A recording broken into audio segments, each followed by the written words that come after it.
Pagi itu, aroma kopi Arabica yang baru digiling memenuhi apartemen mewah di jantung kota Jakarta. Aku, Adelia, menyesap kopi panas itu perlahan sambil menatap pemandangan kota dari jendela lantai 30. Cahaya matahari pagi memantul di gedung-gedung pencakar langit, menciptakan siluet megah yang menjadi latar belakang rutinitas pagiku. Di sampingku, laptop menyala, siap dengan tumpukan email yang menunggu dibalas.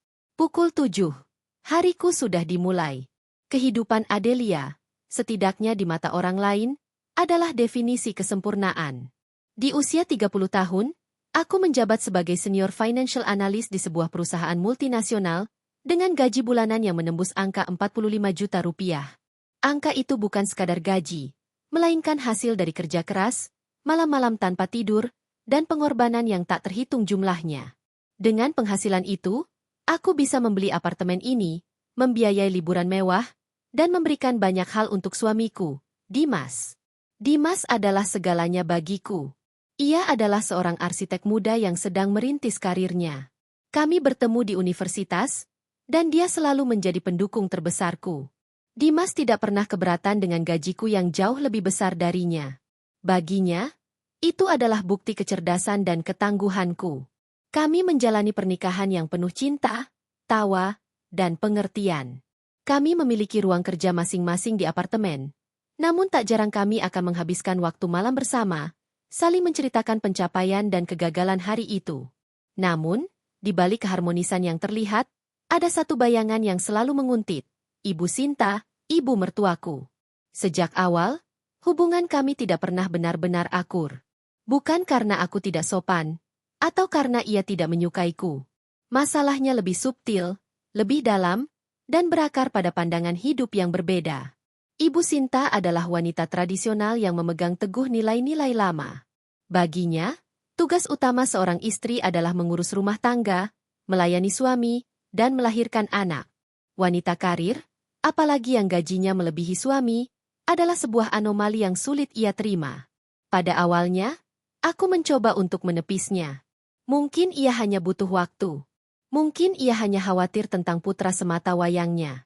Aku sering membawa hadiah-hadiah mahal, mengajaknya makan di restoran mewah, dan memastikan setiap kebutuhan materialnya terpenuhi. Namun, semua itu seolah sia-sia. Hadiah-hadiahku diterima dengan senyum hampa, dan di balik senyum itu, aku bisa melihat matanya yang dingin. Bagi Ibu Sinta, uangku bukanlah berkah, melainkan dosa. Itu adalah simbol dari kebebasan yang ia anggap tak pantas, simbol dari kegagalan putranya untuk menjadi pemimpin rumah tangga sejati, dan yang paling penting, itu adalah bukti bahwa aku bukanlah menantu idealnya. Ketegangan itu tidak pernah meledak. Tidak pernah ada pertengkaran besar yang menggelegar. Sebaliknya, ketegangan itu berupa tusukan-tusukan kecil yang perlahan menguras energiku. Kata-kata sindiran halus saat makan siang, desahan panjang saat aku bilang ada rapat malam, atau pandangan penuh makna saat Dimas mengatakan bahwa aku yang membayar tagihan bulanan. Aku mencoba mengabaikannya, tetapi lama-lama, ketegangan ini menumpuk di hatiku seperti debu tebal yang sulit dibersihkan. Aku mulai merasa lelah. Lelah dengan perjuangan untuk diterima. Lelah dengan perasaan bahwa tidak peduli seberapa keras aku berusaha, aku akan selalu menjadi orang luar di keluarga suamiku sendiri. Dimas, suamiku, adalah satu-satunya jembatan antara aku dan ibunya. Ia selalu berusaha menjadi penengah yang adil. Ia sering membelaku di hadapan ibunya, namun dengan cara yang bijaksana agar tidak menyakiti perasaan Ibu Sinta. Ibu, Adelia sangat lelah. Pekerjaannya memang begitu. Atau, Adelia hebat, Bu. Kita harus bangga, katanya. Sayangnya, pembelaan itu seringkali justru memicu kritik yang lebih halus. Ibu Sinta akan tersenyum kecil dan berkata, Dimas, kamu terlalu memanjakannya. Seorang istri itu harus mengerti posisinya. Aku tahu, jauh di lubuk hatinya, Ibu Sinta sangat menyayangi Dimas. Ia hanya ingin yang terbaik untuk putranya. Tetapi definisi terbaik baginya adalah Dimas memiliki seorang istri yang sepenuhnya berada di bawah kendalinya. Aku bukanlah wanita seperti itu. Aku memiliki karir, ambisi, dan kehidupanku sendiri.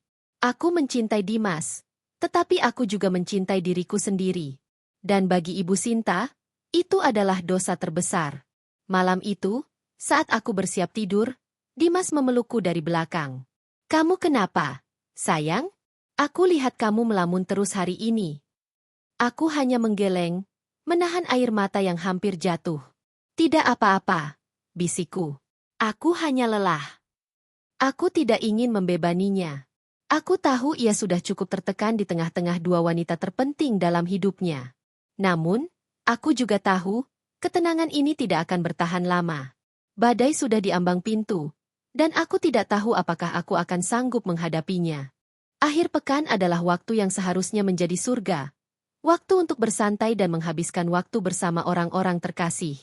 Namun, bagi Adelia, akhir pekan seringkali terasa seperti medan perang yang penuh jebakan. Setiap minggu sore, kami wajib datang ke rumah Ibu Sinta untuk makan siang bersama. Momen ini menjadi panggung utama bagi Ibu Sinta untuk melancarkan kritik-kritiknya yang halus, yang ia kemas dalam balutan nasihat atau perhatian. Di meja makan yang dipenuhi hidangan lezat masakan Ibu Sinta, pembicaraan seringkali mengalir lancar.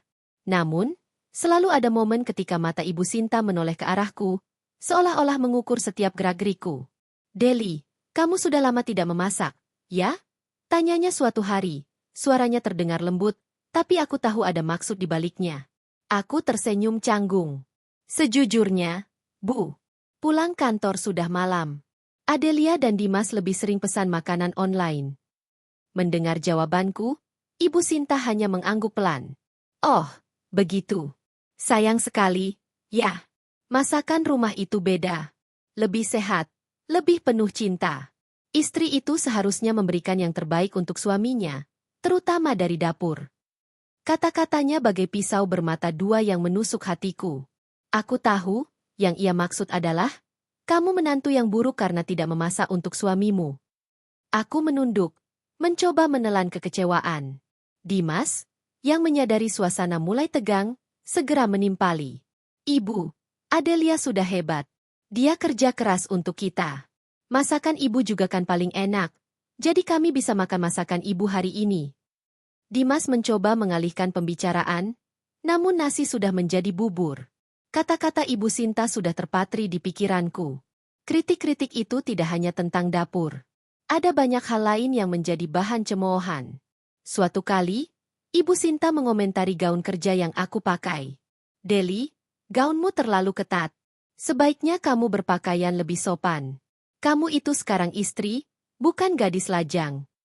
Atau, apa kamu tidak malu punya ibu mertua seperti ibu ini? Ibu tidak pernah pakai lipstik terlalu merah. Menantu seharusnya bisa menjaga kehormatan keluarga dengan penampilan yang santun. Aku mencoba menjelaskan bahwa itu adalah standar berpakaian di kantorku, tetapi ia tidak mau mendengarkan. Baginya, alasanku tidak lebih dari sekadar alasan kosong.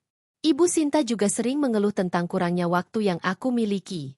Kamu selalu sibuk. Kapan mau punya anak? Anak itu butuh perhatian penuh dari ibunya. Tidak bisa diserahkan ke pengasuh. Ia tidak pernah mengerti bahwa pekerjaanku adalah bagian dari identitasku. Dan bahwa aku tidak hanya bekerja untuk uang, tetapi juga untuk kepuasan pribadi. Bagiku, menjadi wanita berkarir tidak lantas membuatku menjadi istri atau calon ibu yang buruk. Namun, di mata Ibu Sinta, itu adalah kejahatan. Aku mencoba berbagai cara untuk menyenangkan Ibu Sinta. Aku mengambil cuti beberapa hari untuk menemaninya berbelanja. Meskipun itu berarti aku harus meninggalkan pekerjaan penting. Aku membelikan kalung emas untuk ulang tahunnya. Dan ia menerimanya dengan senyum. Namun, sehari setelahnya, ia menelepon Dimas dan berkata, Dimas, kalung itu bagus. Tapi ibumu lebih senang kalau menantu yang baik meluangkan waktu untuk mengurus rumah dan memasak, daripada menghabiskan uang untuk hal-hal yang tidak penting. Tentu saja, Dimas tidak langsung menceritakan ini kepadaku. Namun, suatu malam, setelah beberapa gelas anggur, ia akhirnya mengungkapkan perasaannya. Ia merasa terjepit di antara aku dan ibunya. Aku mencintaimu, Deli. Tapi aku juga tidak bisa membohongi ibu. Dia hanya punya aku. Dia selalu ingin yang terbaik untuk kita, walau kadang caranya salah. Aku memahami dilema yang dihadapi Dimas. Aku tahu ia mencoba yang terbaik. Namun, pengorbananku terasa sia-sia. Aku merasa seperti sedang berlari di treadmill. Aku berlari sekuat tenaga, tetapi tidak pernah sampai kemana-mana. Setiap kali aku mencoba untuk memperbaiki hubungan, Ibu Sinta seolah-olah menggeser garis finish. Permintaannya semakin aneh, semakin tidak masuk akal, dan semakin jauh dari kenyataan. Puncaknya terjadi saat aku mendapatkan promosi. Gajiku naik drastis, menjadi 45 juta rupiah per bulan, dan aku mendapatkan bonus besar. Aku pulang dengan hati penuh sukacita, ingin merayakannya dengan Dimas. Ia juga sangat gembira, memelukku erat, dan mengatakan bahwa ia sangat bangga padaku. Kami memutuskan untuk makan malam di rumah Ibu Sinta untuk merayakan kabar baik ini. Namun, yang terjadi justru sebaliknya. Saat makan malam, Ibu Sinta mendengar kabar itu dengan wajah datar. Ia tidak memberikan ucapan selamat. Sebaliknya, ia menatapku dengan sorot mata yang tajam, penuh penghinaan. Adelia, kamu selalu membanggakan gajimu yang besar. Tapi kamu tahu, uang itu tidak bisa membeli kebahagiaan, dan uang itu juga tidak bisa membuat kamu menjadi menantu yang baik. Kalimat itu mengakhiri malam yang seharusnya penuh sukacita. Aku kembali ke apartemen dengan hati hancur. Malam itu, aku tahu ada yang tidak beres. Aku merasa sakit, bukan karena gajiku, bukan karena pekerjaanku, tetapi karena penolakannya yang konstan terhadap diriku. Aku tidak bisa terus hidup seperti ini. Aku merasa seperti bom waktu yang siap meledak kapan saja. Dan aku takut, ketika bom itu meledak, semuanya akan hancur. Panggung untuk pertunjukan terakhir dari ketegangan yang sudah lama terpendam akhirnya diatur. Malam itu, kami diundang ke rumah orang tua Dimas untuk acara makan malam keluarga yang, seperti biasa, terasa lebih seperti sidang pengadilan daripada perayaan. Kali ini, Dimas memiliki berita besar untuk keluarganya. Ia baru saja menandatangani kontrak untuk proyek arsitektur pertamanya yang sangat besar, sebuah pencapaian yang ia impikan selama bertahun-tahun. Kami ingin mengumumkan ini bersama-sama, menciptakan momen di mana kami berdua bisa berbagi kebahagiaan kami. Aku, sebagai menantu yang berdedikasi, telah membeli kado spesial untuk ibu mertua, sebuah bros berlian yang ia idamkan, berharap bisa meluluhkan hatinya. Suasana di awal makan malam terasa berbeda dari biasanya. Ada semacam euforia yang hangat di udara. Ayah Dimas, Pak Rahmat, yang selama ini cenderung diam, menyambut kami dengan senyum lebar. Ia selalu lebih mudah menerima kehadiranku. Mungkin karena ia melihat etos kerjaku yang sama kerasnya dengan yang ia tanamkan pada Dimas. Ibu Sinta, meskipun tidak sehangat suaminya, juga terlihat dalam suasana hati yang lebih baik. Ia bahkan memuji masakan yang ia siapkan, sesuatu yang jarang ia lakukan. Dimas, dengan semangat yang membara, akhirnya memutuskan untuk menyampaikan berita itu. Ayah, Ibu, aku punya kabar gembira, katanya, suaranya dipenuhi kebanggaan. Aku baru saja dapat proyek besar, proyek membangun pusat perbelanjaan di pusat kota. Aku tersenyum bangga, menggenggam erat tangan Dimas di bawah meja. Ibu Sinta hanya mengangguk, senyumnya sedikit pudar. Bagus, Dimas. Kamu memang anak ibu yang paling pintar. Pujinya. Aku tahu dia ingin melanjutkan dengan pujian, tetapi ia malah melirikku. Pasti proyek ini akan menguras tenagamu, ya? Adelia, kamu harus lebih banyak di rumah, urus suamimu. Kasihan Dimas, sudah lelah bekerja, harus mengurus rumah. Seketika, suasana hangat itu mencair dan menjadi dingin. Dimas mencoba memotong, Ibu, Adelia sudah bantu banyak. Dia yang buat presentasi proyekku, Bu. Dia bantuin aku sampai larut malam. Kata-kata Dimas justru menjadi bensin yang menyiram api yang sudah lama membara dalam hati Ibu Sinta. Matanya menyala, dan ia menatapku dengan tatapan yang penuh penghinaan. Oh, jadi sekarang kamu juga campur tangan dalam pekerjaan suami? Dimas, kamu itu pemimpin keluarga. Kamu tidak seharusnya dibantu oleh istrimu. Aku mencoba menjelaskan dengan tenang. Bu, kami saling membantu. Dimas juga sering bantu aku kok. Membantu apa? Membantu membayar tagihan? Membantu membeli mobil mewah? Adelia, kamu selalu menganggap remeh Dimas karena gajimu lebih besar darinya. Kamu pikir dengan uangmu, kamu bisa membeli kehormatan keluarga ini? Suara Ibu Sinta mulai meninggi, mengundang perhatian Pak Rahmat yang mencoba menenangkan. Sinta, sudah. Jangan bicara seperti itu, kata Pak Rahmat, namun Ibu Sinta tidak menggubris. Tidak, Ayah. Ini sudah keterlaluan. Aku sudah cukup diam selama ini. Adelia, kamu itu tidak pernah mengerti. Kamu pikir dengan uangmu, kamu bisa membeli segalanya? Kamu tidak tahu bagaimana susahnya jadi ibu, yang harus berjuang mengurus rumah tangga demi kehormatan keluarga. Kamu itu tidak pantas jadi menantu. Kalimat itu bagai petir yang menyambar. Suasana hening, hanya terdengar suara detak jam dinding. Aku merasa duniaku runtuh. Air mataku jatuh tanpa bisa kutahan. Dimas segera berdiri, memegang tanganku. Ibu, apa yang ibu katakan? Adelia tidak seperti itu. Jangan bela dia. Dia hanya memanfaatkanmu. Dimas. Dia pikir dia bisa membeli semua orang, termasuk anak ibu. Teriak Ibu Sinta, air mata mengalir di wajahnya. Keluar dari rumah ini. Aku tidak mau melihatmu lagi. Kamu tidak pantas jadi menantu di keluarga ini. Aku berdiri gemetar, air mataku mengalir deras. Aku menatap mata Ibu Sinta, dan di sana, aku melihat kebencian yang mendalam. Kebencian yang tidak bisa kuhapus dengan uang atau perbuatan baik. Aku tidak bisa berkata-kata. Aku hanya bisa merasakan sakit yang luar biasa. Rasa sakit karena ditolak oleh orang yang seharusnya menjadi bagian dari keluargaku. Dimas mencoba memelukku, tapi aku menolaknya. Lalu aku berlari keluar rumah. Aku berlari tanpa arah. Air mataku mengalir deras, membasahi pipiku. Di tengah malam, aku berhenti. Aku berdiri di pinggir jalan, menatap jalanan yang sepi. Aku merasa hampa. Gajiku 45 juta, tapi aku tidak punya tempat untuk pulang. Ironi itu terasa menusuk, mengoyak hatiku. Dinginnya malah menelusup ke pori-pori kulitku, tetapi rasa sakit yang membakar di dadaku jauh lebih menusuk. Aku berdiri di bawah lampu jalan yang remang-remang, menatap ke arah mobil-mobil yang sesekali melintas. Kepalaku terasa kosong, namun hatiku dipenuhi dengan badai emosi. Kata-kata Ibu Sinta terus terngiang-ngiang, menusuk-nusuk kesadaranku seperti serpihan kaca. Keluar dari rumah ini. Kamu tidak pantas jadi menantu. Kata-kata itu begitu kejam, begitu final.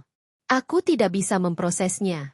Bagaimana mungkin seseorang yang kuanggap sebagai ibuku sendiri bisa mengucapkan hal sekejam itu? Aku sudah mencoba segalanya. Aku sudah mengorbankan waktu, tenaga, dan perasaanku. Aku sudah mencoba untuk menjadi menantu yang baik, menantu yang ia inginkan, menantu yang bisa ia banggakan. Namun, semua itu tidak pernah cukup.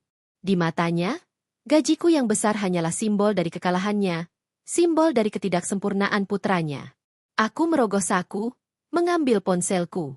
Ada puluhan panggilan tak terjawab dari Dimas. Aku tidak tahu harus menjawab apa. Aku takut. Takut mendengar suaranya. Takut mendengar permintaan maafnya yang tidak bisa mengubah apa-apa. Takut mendengar bahwa ia akan memilih ibunya di atas aku. Aku mematikan ponselku dan memasukkannya kembali ke dalam saku. Aku ingin melarikan diri dari kenyataan ini. Melarikan diri dari diriku sendiri. Lalu, aku teringat pada apartemenku. Apartemenku yang mewah, yang kubeli dengan gaji dari kerja keras. Aku bisa pulang ke sana. Aku punya rumah. Namun, apa gunanya rumah jika tidak ada cinta di dalamnya? Apa gunanya kemewahan jika hati ini hancur? Aku merasa ironi itu kembali menusukku. Dengan gaji 45 juta rupiah per bulan, aku bisa membeli segalanya. Tapi aku tidak bisa membeli cinta ibu mertua, tidak bisa membeli penerimaan, dan tidak bisa membeli kebahagiaan. Aku memesan taksi online, memberikan alamat apartemenku. Sepanjang perjalanan, aku hanya diam, menatap kosong keluar jendela. Pemandangan kota yang sibuk, gedung-gedung pencakar langit yang menjulang tinggi, semuanya terlihat asing bagiku. Aku merasa sendirian, seolah-olah aku terbuang dari dunia yang sebelumnya menjadi bagian dari diriku.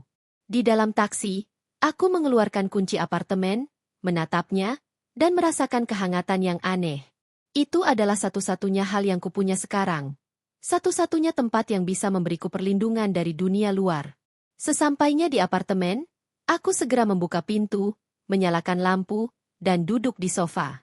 Apartemenku yang biasanya terasa hangat dan nyaman, kini terasa dingin dan kosong. Aku menangis, bukan lagi karena marah, tetapi karena merasa hampa. Aku merasa seperti boneka yang kehilangan jiwanya. Boneka yang bisa membeli segalanya, tetapi tidak bisa membeli kebahagiaan. Malam itu, aku tidak bisa tidur. Aku hanya duduk di sofa, memeluk lututku, dan menangis. Aku memutar ulang setiap kata-kata Ibu Sinta, mencoba menemukan alasan. Mengapa ia begitu membenciku? Mengapa ia begitu ingin melihatku hancur? Aku tidak menemukan jawaban. Aku hanya menemukan rasa sakit yang luar biasa. Rasa sakit karena ditolak oleh orang yang seharusnya menjadi bagian dari keluargaku. Namun, di tengah-tengah rasa sakit itu, ada sebuah percikan kecil yang menyala. Percikan kecil yang mengingatkanku pada siapa aku sebenarnya. Aku adalah Adelia, seorang wanita karir yang sukses, seorang wanita yang tidak pernah menyerah, seorang wanita yang berjuang keras untuk mendapatkan apa yang ia inginkan. Aku tidak akan membiarkan kata-kata Ibu Sinta menghancurkanku. Aku tidak akan membiarkan kebenciannya menghapus semua yang telah kuraih. Aku akan bangkit lebih kuat dari sebelumnya. Malam itu, aku tidur di sofa, memeluk boneka beruang tua yang Dimas berikan saat kami masih berpacaran. Aku tidak tahu apa yang akan terjadi esok hari. Aku tidak tahu bagaimana aku harus menghadapi Dimas. Bagaimana aku harus menghadapi Ibu Sinta. Namun, aku tahu satu hal, aku tidak akan menyerah. Aku akan bangkit, dan aku akan membuktikan pada semua orang, termasuk Ibu Sinta, bahwa aku adalah seorang wanita yang pantas untuk dicintai dan dihargai, bukan karena gajiku, tetapi karena diriku sendiri. Pagi datang, membawa serta sinar matahari yang cerah, namun hatiku masih diselimuti mendung. Aku bangun dari tidurku di sofa dengan perasaan hampa yang menusuk. Semalaman aku tidak bisa tidur, membiarkan pikiranku berkelana ke setiap kata-kata dan tatapan tajam Ibu Sinta. Namun, alih-alih meratapi nasib, di pagi hari itu, ada sesuatu yang berubah. Sebuah tekad baru, sebuah percikan api yang menyala di dalam diriku. Aku tidak bisa terus-menerus terpuruk. Aku harus bangkit, bukan untuk membalas dendam, tetapi untuk membuktikan pada diriku sendiri bahwa aku layak dihargai. Aku memutuskan untuk sepenuhnya memfokuskan diri pada pekerjaan. Aku mandi, mengenakan setelan kerja terbaikku, dan menatap cermin. Di pantulan itu, aku melihat Adelia yang kuat, Adelia yang berdedikasi, Adelia yang mandiri. Aku tidak akan membiarkan kritik Ibu Sinta meruntuhkan semua yang telah kubangun.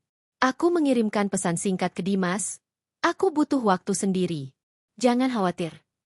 Aku tahu ia akan khawatir. Tetapi aku juga tahu ini adalah satu-satunya cara bagiku untuk mengembalikan diriku yang utuh. Setibanya di kantor, aku langsung menenggelamkan diri dalam pekerjaan. Aku bekerja lebih keras dari biasanya, menyelesaikan laporan-laporan yang menumpuk, dan bahkan mengambil proyek-proyek baru yang tadinya sempat kuabaikan. Aku makan siang di meja kerjaku, dan seringkali baru pulang saat langit sudah gelap. Rekan kerjaku melihat perubahanku dan sempat bertanya-tanya. Tetapi mereka juga melihat hasil yang luar biasa. Aku menemukan pelarian dan kedamaian dalam rutinitas kerjaku. Angka-angka di layar laptopku tidak pernah menghakimiku, tidak pernah menuntutku untuk menjadi orang lain. Selama beberapa minggu, aku hidup dalam gelembungku sendiri. Aku jarang mengangkat telepon, bahkan dari Dimas. Aku tahu ia sedang berjuang untuk menenangkan ibunya dan berjuang untuk menemukan cara untuk menjembatani kami berdua. Tetapi, aku juga tahu bahwa ia harus belajar untuk berdiri sendiri, untuk membela pasangannya. Aku tidak bisa terus-menerus menjadi penengah antara ia dan ibunya. Ini adalah masalah yang harus ia selesaikan, bukan aku. Di apartemen baruku, aku mulai belajar untuk hidup sendiri. Aku belajar untuk memasak, bukan karena tuntutan, tetapi karena aku ingin. Aku membeli buku resep, menonton video tutorial, dan mencoba resep-resep baru setiap malam. Setiap hidangan yang kumasak adalah kemenangan kecil, bukti bahwa aku bisa mengurus diriku sendiri, bahwa aku tidak membutuhkan orang lain untuk membuatku bahagia. Aku juga mulai menata apartemen baruku, membeli lukisan, menanam bunga-bunga, dan mengubahnya menjadi surga kecilku sendiri. Di tempat ini, aku bisa menjadi diriku yang sejati, tanpa harus khawatir akan dihakimi. Suatu hari, aku mendapatkan telepon dari atasanku. Adelia, ada tawaran proyek besar di Singapura. Proyek ini akan meningkatkan profil perusahaan kita secara signifikan, dan kamu adalah orang yang paling cocok untuk memimpin tim. Jika kamu berhasil, posisi senior partner sudah menunggumu. Kabar ini bagai angin segar di tengah badai. Ini adalah kesempatan yang sudah lama kuimpikan. Aku akan mendapatkan promosi yang lebih tinggi, gaji yang lebih besar, dan yang terpenting, aku akan bisa melupakan sejenak masalahku. Aku menerima tawaran itu, dan untuk pertama kalinya setelah malam yang mengerikan itu, aku tersenyum. Aku merasa bangkit, merasa utuh, dan merasa bahagia. Gajiku yang 45 juta itu kini terasa seperti piala. Piala yang kudapatkan dari kerja keras, bukan lagi beban yang harus kupanggul. Dimas tidak menyerah. Meskipun aku mengabaikan panggilan teleponnya, ia tidak pernah berhenti menghubungiku. Ia mengirimkan pesan singkat setiap hari, menanyakan kabarku, menceritakan harinya, dan mengirimkan foto-foto tempat yang pernah kami kunjungi. Aku tahu ia mencoba yang terbaik, tetapi hatiku masih terlalu sakit untuk memaafkannya. Aku tidak marah padanya, tetapi aku kecewa. Kekecewaan ini bukanlah karena ia tidak membelaku, melainkan karena ia tidak bisa berdiri tegak di hadapan ibunya. Ia adalah suamiku, dan aku berharap ia bisa melindungiku dari kebencian ibunya. Suatu malam, Dimas datang ke apartemen baruku tanpa memberi kabar. Ia menekan bel beberapa kali, dan akhirnya aku membukakan pintu. Wajahnya terlihat letih, matanya merah, dan ia terlihat sangat kuyu. "Deli, aku kangen," katanya. Suaranya parau. Ia langsung memelukku erat-erat. Aku tidak bisa menolak pelukannya, dan air mataku jatuh. "Kenapa kamu tidak angkat teleponku?" tanyanya. Suaranya penuh kekecewaan. "Aku butuh waktu, Dimas. Aku butuh waktu untuk sembuh," jawabku. Suaraku bergetar. Kami duduk di sofa, dan ia menceritakan semuanya. Ia menjelaskan bagaimana ia mencoba untuk berbicara dengan ibunya. Tetapi Ibu Sinta bersikeras bahwa ia benar. Ibu bilang, ia tidak pernah salah. Ia bilang kamu yang terlalu manja, kamu yang terlalu keras kepala. Katanya, matanya berkaca-kaca. Aku sudah mencoba segalanya, Deli. Tapi ia tidak mau mendengarkan. Aku menatapnya. Aku melihat kebingungan, rasa sakit, dan rasa bersalah di matanya. Aku tahu ia mencintaiku, tetapi aku juga tahu bahwa ia sangat mencintai ibunya. Ia terperangkap di antara dua wanita terpenting dalam hidupnya, dan ia tidak tahu harus memilih yang mana. "Aku tidak memintamu untuk memilih, Dimas," kataku lembut. "Aku hanya memintamu untuk membela kebenaran. Aku tidak salah, Dimas. Aku tidak pernah salah." Dimas hanya bisa menunduk, tidak bisa berkata apa-apa. Ia merasa bersalah karena tidak bisa melindungiku dari ibunya. Ia merasa bersalah karena ia tidak bisa menjadi suami yang sempurna. Namun, di mataku, ia sudah mencoba yang terbaik. Ia hanya tidak tahu bagaimana caranya. Malam itu, kami menghabiskan waktu bersama, berbicara dari hati ke hati. Kami berbicara tentang masa lalu, tentang masa depan, dan tentang bagaimana kami akan melewati badai ini bersama-sama. Aku menceritakan tentang tawaran proyek di Singapura, dan ia sangat senang mendengarnya. "Kamu hebat, Deli," katanya, tersenyum. "Kamu selalu hebat." Aku merasa sedikit lega. Setidaknya, aku tahu Dimas masih berada di sisiku. Ia mungkin tidak bisa menentang ibunya, tetapi ia juga tidak akan pernah meninggalkanku. Ia adalah suamiku, dan aku akan selalu mencintainya. Namun, aku juga tahu, hubungan kami tidak akan pernah kembali seperti semula sampai ia bisa berdiri tegak dan membela kami. Membela keluarga kecil kami. Malam itu, aku tidur di apartemen baruku, memeluk Dimas, dan untuk pertama kalinya, aku merasa sedikit lebih damai. Badai mungkin masih ada di luar sana, tetapi aku tahu, aku tidak akan melaluinya sendirian. Malam itu, setelah Dimas kembali ke rumahnya, aku menghabiskan waktu sendirian di apartemen. Perkataan Dimas tentang usahanya berbicara dengan ibunya terus terngiang. Aku tahu, jauh di lubuk hatiku, aku tidak bisa menyalahkannya sepenuhnya. Ia adalah putranya, satu-satunya, dan ikatan itu sangat kuat. Namun, aku juga tidak bisa mengabaikan rasa sakit dan kekecewaan yang telah menumpuk di dadaku. Keputusan untuk menerima tawaran kerja di Singapura kini terasa lebih dari sekadar pilihan karir. Itu adalah sebuah pelarian. Sebuah jalan keluar dari situasi yang terasa tanpa ujung ini. Keesokan harinya, aku mengambil cuti singkat dari kantor untuk mengemasi barang-barangku. Aku memesan tiket pesawat untuk minggu depan. Aku tidak ingin Dimas tahu tentang kepindahanku sampai semuanya siap.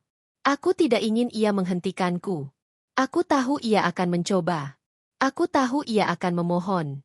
Tetapi, aku juga tahu, ia tidak akan bisa memberikan apa yang aku butuhkan. Sebuah keluarga yang menerima aku apa adanya. Aku mengirimkan pesan singkat kepada Dimas. Aku akan pergi ke Singapura untuk proyekku. Kita akan pisah sementara. Aku butuh waktu untuk berpikir. Aku tidak memberikan detail lebih lanjut. Aku tahu itu akan menyakitinya. Tetapi aku tidak tahu bagaimana cara lain untuk keluar dari situasi ini. Aku tidak bisa terus-menerus hidup dalam bayangan Ibu Sinta. Aku tidak bisa terus-menerus berharap pada sesuatu yang tidak mungkin. Dimas meneleponku berkali-kali. Aku tidak mengangkatnya. Ia mengirimkan pesan singkat, memohon agar aku tidak pergi. Memohon agar kami bisa menyelesaikan masalah ini bersama-sama. Aku tidak menjawab. Aku tidak bisa. Hatiku terlalu sakit. Terlalu hancur. Aku harus pergi. Aku harus menemukan diriku yang hilang, diriku yang utuh, diriku yang bahagia, di tempat yang jauh dari semua drama ini. Seminggu kemudian, aku berdiri di Bandara Internasional Soekarno-Hatta, menunggu penerbangan ke Singapura. Aku menatap ponselku. Ada satu pesan singkat dari Dimas yang belum kubaca. Deli, aku akan menunggumu. Jangan pernah lupakan cintaku. Aku akan buktikan pada ibu, bahwa kamu adalah istri yang terbaik untukku. Aku meneteskan air mata, tetapi senyum kecil muncul di bibirku. Dimas adalah suamiku, dan aku tahu ia mencintaiku. Namun, aku juga tahu, cinta itu tidak cukup. Aku membutuhkan lebih dari sekadar cinta.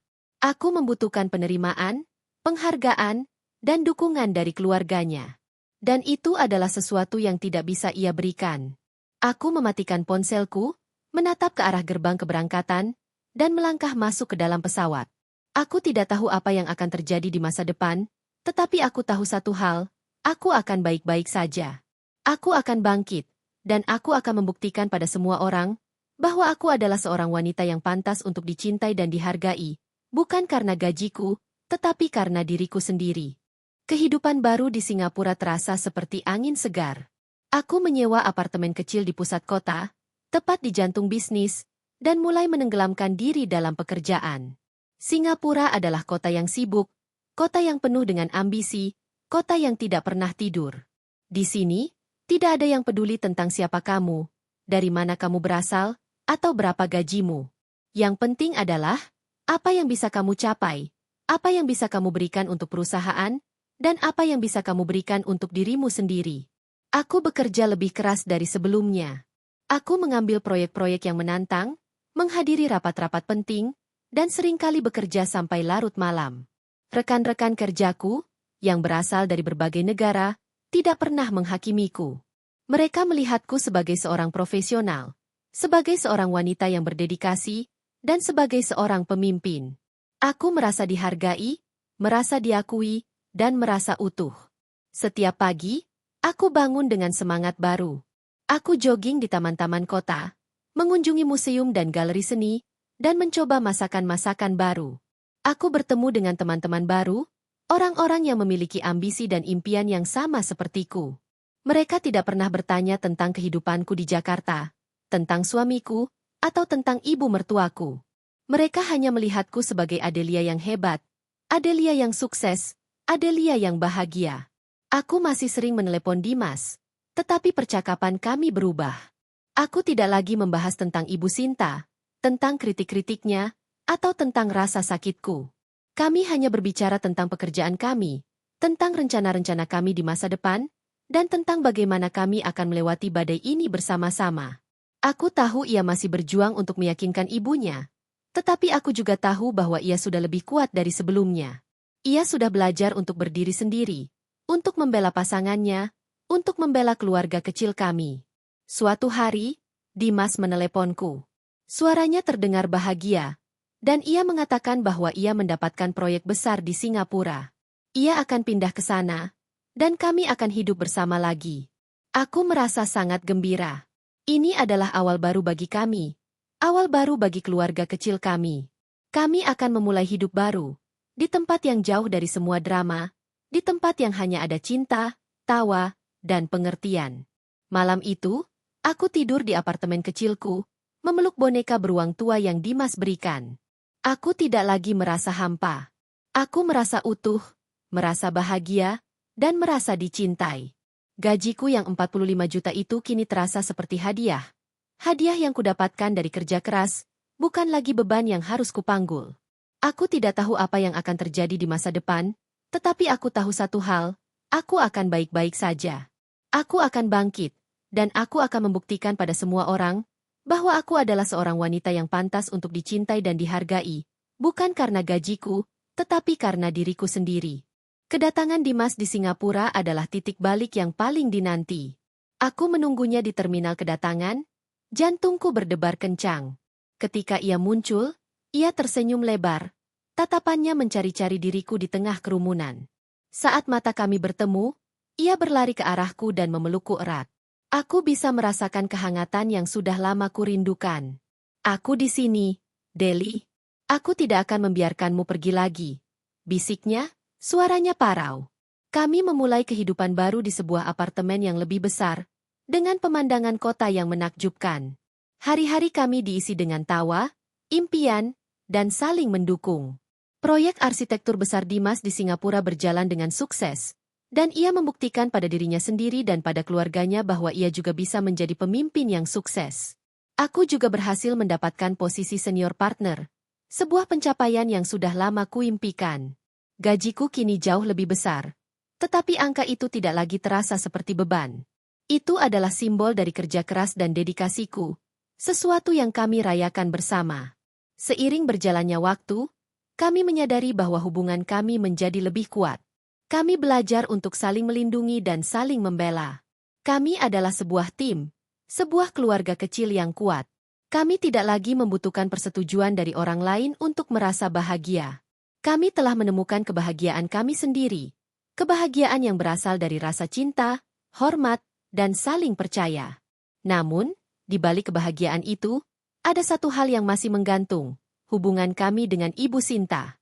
Suatu malam, Dimas menelepon orang tuanya. Ia berbicara dengan suara yang penuh keyakinan. Ibu, aku bahagia di sini. Adelia adalah istri yang terbaik untukku. Ia adalah ibuku. Aku ingin ibu tahu, kebahagiaanku adalah yang terpenting. Aku mendengar percakapan itu dari kejauhan. Aku tahu Dimas sudah berubah. Ia tidak lagi terperangkap di antara aku dan ibunya. Ia sudah memilih, dan ia sudah memilih kami. Aku tersenyum. Aku tahu, apapun yang akan terjadi, kami akan menghadapinya bersama. 3 tahun berlalu. Kehidupan kami di Singapura semakin makmur. Aku kini menjabat sebagai managing director di perusahaan, dan Dimas telah menjadi salah satu arsitek ternama di Asia. Kami juga telah dikaruniai seorang putri yang cantik bernama Arsi. Ia adalah segalanya bagi kami, dan kehadiran Arsi membuat hidup kami terasa sempurna. Suatu hari, aku mendapatkan telepon dari Ibu Sinta. Suaranya terdengar lembut. Tidak ada lagi nada dingin dan penuh penghinaan yang dulu pernah kudengar. Adelia, ini Ibu. Apa kabar? Tanyanya. Aku merasa terkejut. Aku tidak tahu harus berkata apa. Baik, Bu, jawabku pelan. Adelia, Ibu ingin meminta maaf. Katanya, suaranya bergetar. Ibu sudah salah. Ibu terlalu egois. Ibu terlalu memaksakan kehendak. Ibu pikir dengan uang, kamu bisa melupakan Dimas. Tapi ibu salah. Kamu adalah menantu terbaik yang bisa ibu miliki. Air mataku jatuh. Bukan karena sedih, tetapi karena lega. Akhirnya, setelah bertahun-tahun, aku mendapatkan pengakuan yang kurindukan. Aku memaafkannya, bukan karena aku melupakan rasa sakitnya, tetapi karena aku sudah menemukan kedamaian dalam diriku sendiri. Aku tahu, kebenciannya adalah masa lalu, dan aku tidak ingin masa lalu menghancurkan masa depanku. Beberapa bulan kemudian, Ibu Sinta dan Ayah Dimas datang ke Singapura untuk mengunjungi kami. Mereka melihat kebahagiaan kami, mereka melihat Arsi, dan mereka melihat betapa bahagianya kami. Ibu Sinta memelukku dan Arsi, air matanya menetes. Maafkan Ibu, ya, Adelia, bisiknya. Aku hanya tersenyum. Aku tahu, ia sudah berubah. Ia sudah menerima aku apa adanya. Bukan karena gajiku, tetapi karena aku adalah Adelia, istri dari putranya, dan ibu dari cucunya. Cerita ini bukanlah tentang gajiku yang 45 juta. Cerita ini adalah tentang menemukan dirimu sendiri, tentang berjuang untuk cintamu, dan tentang membuktikan pada semua orang bahwa kamu layak untuk dicintai dan dihargai. Gajiku hanyalah sebuah bonus, sebuah simbol dari kerja keras yang telah kudapatkan. Kebahagiaan sejati bukanlah sesuatu yang bisa dibeli dengan uang, tetapi sesuatu yang bisa kamu dapatkan dengan cinta, hormat, dan keteguhan hati. Aku, Adelia, telah menemukannya, dan aku akan selalu bersyukur untuk itu.